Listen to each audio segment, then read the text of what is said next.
Hello everyone, we're here in Sydney, Australia with Eliza.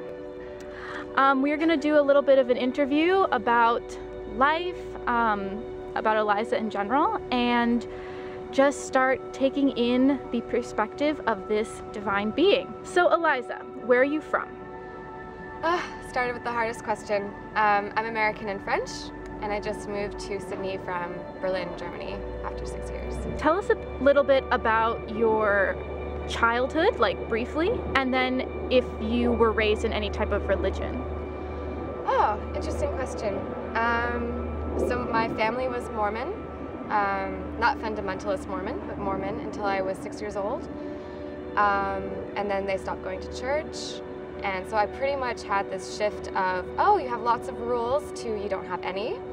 So that was pretty interesting to like kind of navigate childhood that way. I pretty much had a lot of freedom. I remember being on the bike a lot. I really loved aftercare and making like crafts, and I was a bit of a drama queen. Actually, yeah, I was pretty tantrumy and attention whory. Yeah. How do you feel that your childhood affected who you are as an adult today? I kind of separated a lot of my life into different chunks. I don't know exactly if my time in the States has actually that much to do with who I am today besides my accent. Because when I was 10, I moved to France, so I feel like my life started then, if that makes any sense. I was also really depressed growing up, like severely, clinically, and I think that had a lot to do with not remembering much of my childhood and my upbringing, because your brain wants to like suppress that and kind of move on from the negativity, and you'll kind of only remember the positives. So I feel like my past is pretty blurry if I look back on it. Are you spiritual? And if so, what does that look like to you? Yes, I am spiritual. I wouldn't classify myself as religious. I'm aware that I have spirit, and I think that adds a lot of magic to my life. So that's pretty much my focus when it comes to my spirituality, is to be in the moment as much as possible, embrace that I'm here and how glorious that is and how rare and special, and to try to develop and grow my spirit and my soul and give it the best experience it wants. What is your sexuality and what gender do you identify as? I identify as female and I'm bisexual. I feel like I am actually 50-50 in the spectrum. Like I could end up with a woman or I could end up with a man for the rest of my life, and that would be fine with me. How do you like to experience and give love in relationships? Okay, so there are different languages of love, and I respond to most to actual language, to talking and being tactile, touching each other. But something that's really important to me is listening and being present for your partner while they're being authentic. And that has to go both ways. And of course, having fun together is probably the best way. Being your best friend with benefits is probably the best way to be in a relationship for me. Yeah. And just not judgmental. If you feel like you're being judged, there won't be trust. So, yeah. I just try to really, really put it out there that you can be whoever you want to be, and I'm there for that. What is your preferred love style? I would say that my dream relationship would be a primary partner polyamory type dynamic. I do want commitment in my life. Exclusivity is nothing to do with that in my opinion. So I would love to have an open, you know, for me connection is the most important part and of being alive with other humans. And to only have like one person you're fully opening up to, I feel is very limiting.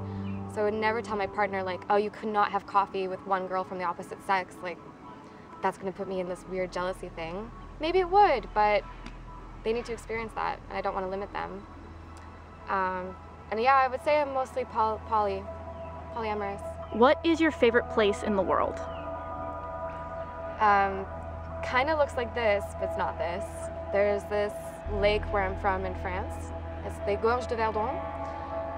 In the Hautes-Alpes-de-Provence, south of France, and it's just like rocks that go into the water, and there's like bushes around this one spot that kind of like is shaped like a bed, so if you just put a towel there, it like rests your head easy, and I don't know, for me it's paradise. That's my favorite place. What is your most beautiful memory? Playing in bed with my mom. I must have been like 3. And she invented this game where she could like still parent while taking it easy. Like she'll lie down and she'll put her legs in the air. It's called pull off the socks, and she like moved her legs in weird ways, and I'm just running around the bed trying to pull off her socks. And for me, that's like my most cherished memory. Puppy, come here. I love you. Hi, my sweet thing. Oh. You want to be on camera? You're a superstar. Hello. Bye. Bye. What is something you are working on in your life on a personal level?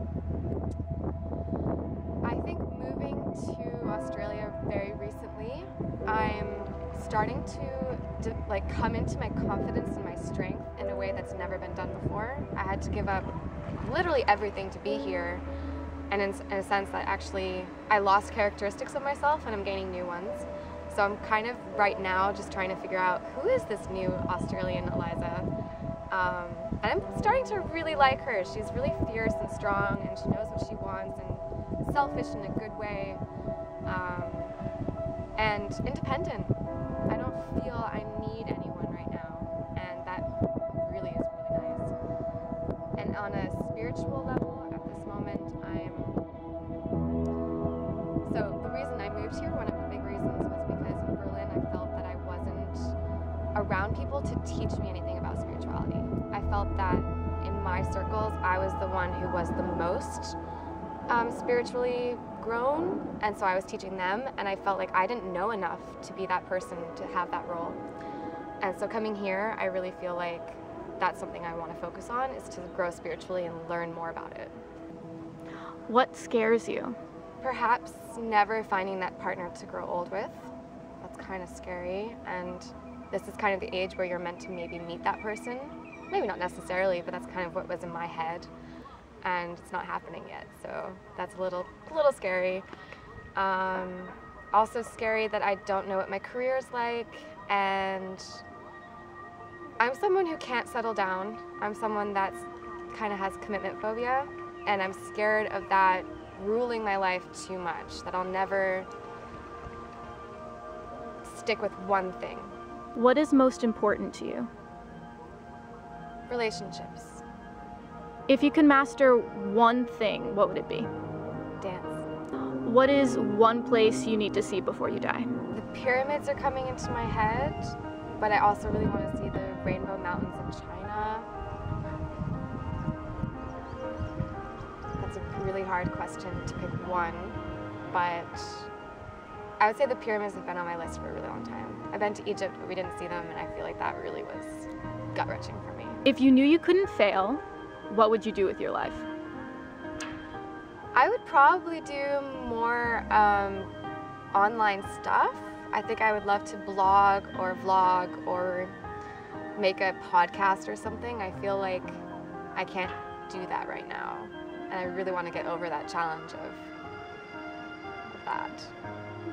Yeah. Just feel like I don't know if people would find what I have to say interesting. And I need to just be like, but maybe I am interesting, and it's okay. What was one thing you had in your life that either in that experience or your beliefs about it, you thought it was a bad situation, and it actually turned out to be a really amazing experience or thing? That's very easy for me to answer. It's moving to France when I was 10. That was probably the worst moment of my life, and it lasted for 5 years. It wasn't just like, oh, I'm homesick and I want to go home. It was really, I did not fit in, didn't belong, and people were racist against Americans at that point because of George W. Bush and the whole war that was starting. So I had no friends. Yeah, I would say that turned into a blessing, because now I feel that the whole world is my home and not just one place, and I feel free to explore it. I'm American and French, which opens so many countries to me, and I wouldn't be who I am today if I didn't have that in me, and I can't imagine life if I just stayed in one place, so it turned out to be amazing. What is your favorite thing in the world? Object or experience or? Anything. I was thinking more, yeah, like thing or just something you enjoy doing, or What is it you enjoy doing most? Goodness, sounds so cheesy, but laughing. Laughter. What are 3 things you want to experience before you die? Promising a commitment with a partner and having that actually happen. Experience before I die. I want to travel like an insane amount, like for a year straight, just travel, perhaps in a car, perhaps on a houseboat. And that's something that has to happen. And a 3rd thing, something I have to experience before I die. I want to say perhaps having kids, but that's still an iffy thing. If I really do want that. Diving, like actually go. I can't dive, first of all, like even like that. I need to learn how to do that. And I also want to be like underwater and seeing like lots of cool things, scuba dive and stuff. I haven't done any of that. What is your dream for the planet, and how do you want to be involved in that becoming a reality? My dream for the planet, there's so many things that are wrong right now. I really feel very passionate about the fact that ever since I've been born, I've been aware that there are starving children in Africa, and that still nothing's been done about that, and yet we have an excess amount of food. So that would be great if like no one was starving. It would also be great if there were no borders. I feel like you should be able to live anywhere in this world. You were born on this planet where you were born, but you could go anywhere. You're not limited to that. And I'm kind of an anarchist, don't really like how the government is set up, and I would love that to be different. And let's just get rid of all the racism and hate and all that shit, and it's, you know, we need better education, and that's a real big priority. Too many dumb people are trying to have a say in this world, and Trump. Hashtag Trump. Hashtag kill Trump. What is your favorite thing about being human? Being able to see. Yes. I also find it pretty fascinating that we don't understand yet what's really going on. And I love that we're always asking, that we're so curious. If you could come back as one thing in your next life, what would it be? A puppy. But I think I was a puppy before, but I want to be a puppy again. Should have known that was coming. What are 3 things you like about your body? In terms of image or functionality? Either. I like that I have those senses, all the senses. Kind of like my face, sometimes. I like that I'm female. Aside from today, what time in history do you most connect with? Ancient Greece. You just feel very connected to that, or the place? I know you've been there recently. I was there recently, yeah. I think, I'm not exactly sure why, but I know that seeing how the women looked back then, like their body shapes, I have that like exact body. So I always imagined that's probably, you know, how I used to live or something. I was just laying down and someone was feeding me grapes, and I just, you know. I mean, look at these hands. They're not worker hands. They're soft as fuck. Like, I'm not meant to do stuff.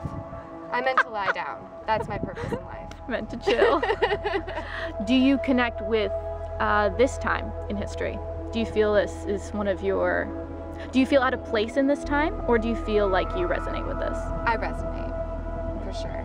I have this feeling that I'm meant to be here right now. Yeah. What are 3 things, 3 simple things that bring you bliss? Perfect weather, cuddles, and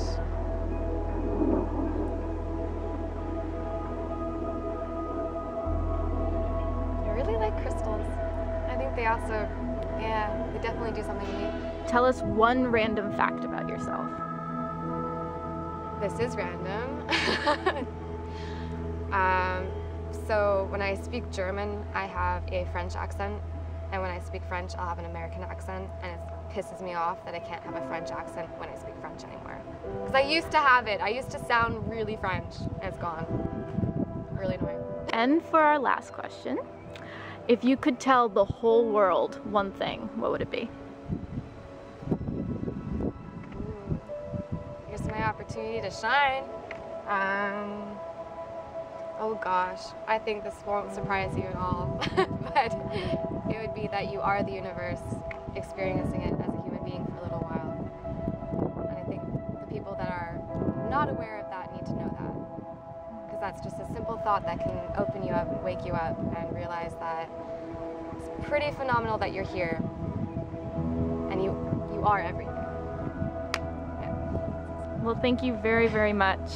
And I'm sure we'll see you soon. All right. That's great. All right, you guys, have an awesome day, and don't forget, it's all about the soul journey. Bye. I will cut that out.